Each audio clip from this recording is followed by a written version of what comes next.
Christ Triumphant, December 12th, Daily Devotional by Ellen G. White. When shall these things be? The disciples came unto him privately, saying, Tell us, when shall these things be? And what shall be the sign of thy coming, and of the end of the world? Matthew chapter 24, verse 3.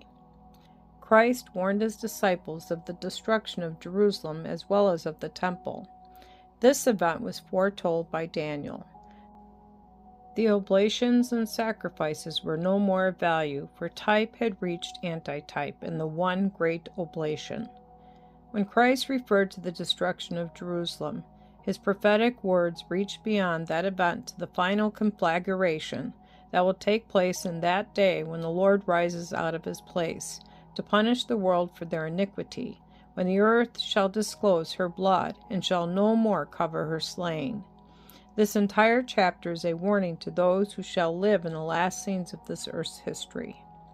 Turning to his disciples, Christ said, Take heed that no man deceive you, for many shall come in my name, saying, I am Christ, and shall deceive many. Matthew chapter 24, verses 4 and 5. Many false messiahs will appear, claiming to work miracles and declaring that the time of the deliverance of the Jewish nation has come. These will mislead many. These words were fulfilled. Between the death of Christ and the siege of Jerusalem, many false messiahs appeared.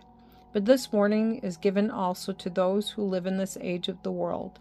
The same deceptions practiced prior to the destruction of Jerusalem will be practiced again. The same events that took place at the overthrow of Jerusalem will take place again.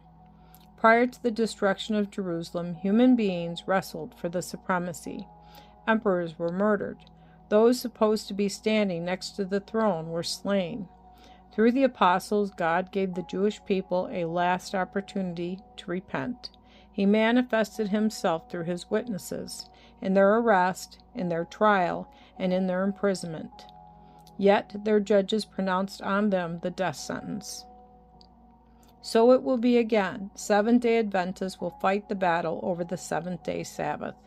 Christ told his disciples that they would be delivered up to councils, but he told them also that they were not to be anxious as to how they might vindicate the truth, for he would give them a mouth and wisdom that all their adversaries could not gainsay nor resist. Magicians and sorcerers claiming miraculous power drew the people after them in the mountain solitudes. But this prophecy was spoken also for the last days. This sign is given as a sign of the second advent. Companies inspired by Satan will be formed to deceive and to delude.